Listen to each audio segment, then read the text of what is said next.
Hello, this is Rick with OpusEvent.com, and this will be a short video dealing with Accompanists for your solo ensemble contest and kind of the different aspects of that. How do you handle duplicate accompanists, the same accompanist in twice by two different teachers? How do you enter special requests for accompanists that the scheduling tool will recognize and act on? So I'm here on my contest select screen. Now I'm going to go ahead and go into our OMEA District 0 testing contest. And what I've done here, well, let me go ahead and show you entries by accompanist. So I've already scheduled this event. And so if I pull up the entries by accompanist report, I can look down and say, okay, we have 3 different accompanists, and 2 of them are both my name, Rick Lysy, right there. And one of them is with my personal email, rick@slowdrip.com. And the other is, for some reason, is with my support email, support@opusevent.com. Well, first you need to go and do a little bit of research and maybe even email these 2 addresses and say, are you the same person? Because it could be 2 different John Smiths or whatever. It's possible that they are different, but the scheduling routine uses email address to determine the accompanist and to make sure that there are no conflicts. So in the schedule that I've set up right now, potentially there are conflicts. I'm looking here, I've got one at 8:40, 8:50, 9 a.m. and 1:50. So probably not, but still you want to make sure that that you just have one different accompanist. So how do you handle this? Well, first you do exactly what I did. You go to reports and you run your entries by accompanist after you have scheduled, and go ahead and take a look and just scan through it. They're going to be they'll be together in the system. So you can go see if there's any duplicate names in there. And if there are, then you've got a little bit of legwork to do to find out from the teachers or from the accompanist themselves how those should be handled. And most importantly, which email address do we use for this accompanist? Do we use rick@slowdrip or do we use support@opusevent? Okay, so here's how you do that. Under Manage Contest, there is an accompanist page. And it will show you a list of all the accompanists. I only have 3 in this event, but this page will be a lot longer for your event. And it'll tell us the email address that they're at and the number of entries. And by the way, if you do have a conflict, you can just go here and click right on the email address, and it will open up an email using your email tool, whether that's Outlook or Apple or whatever mail you're using, or Gmail, whatever your default email provider is, it will open up an email to that address. So I could just go send an email to these 2 email addresses and find out what do you want done with this. So the tools that you have on this page, we can go click on the entries. This first one has 3 entries. And I can go look at them and find out what school they're with and maybe contact the teacher of that school. I could even, I'm going to hold down the control key here, I can even do a control and click on the student's name and pull up their entry form.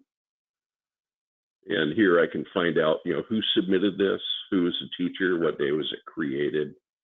So you can, do your ferreting around and find out what should be done with these. I'll go ahead and close out and I'll pull up the entries for Rick@slowdrip. It just has 1 entry.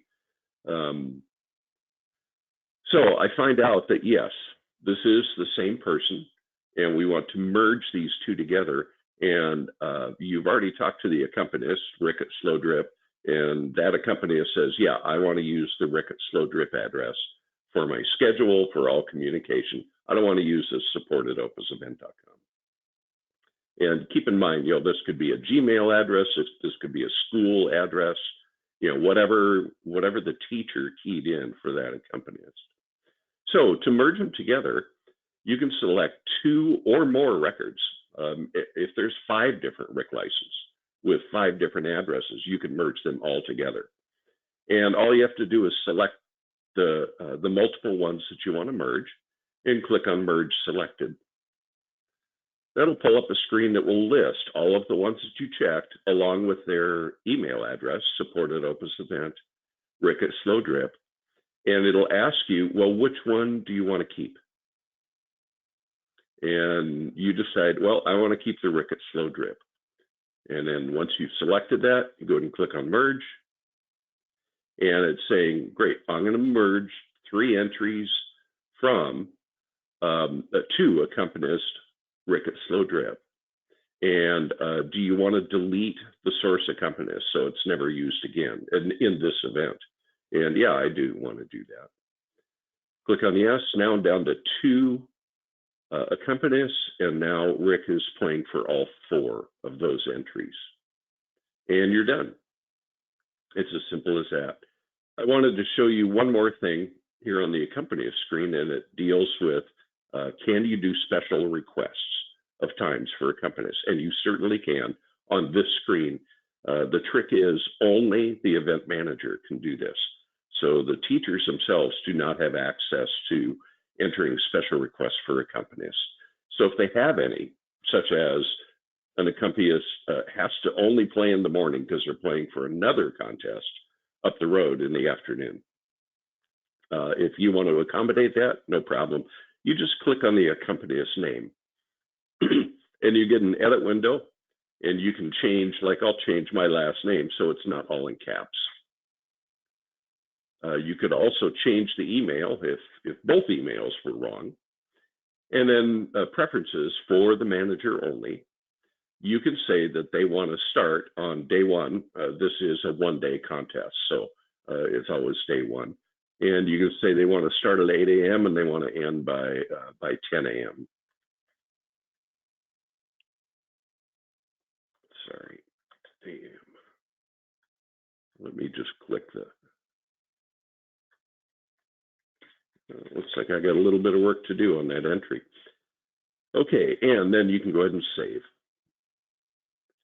And now that person will now be attempted, the scheduling your team will make every attempt to squeeze them into 8 a.m. to 10 a.m. if it can. And if it can't, well, it's due to the fact that maybe they're playing too many entries, or there's too much time allotted between each entry for the accompanist to move. Okay. Anyway, that's a quick look at Accompanists, and it's a good idea to go to this page before you finalize your schedule for you're all done, and make sure that you don't have any duplicate Accompanists. All right, thanks.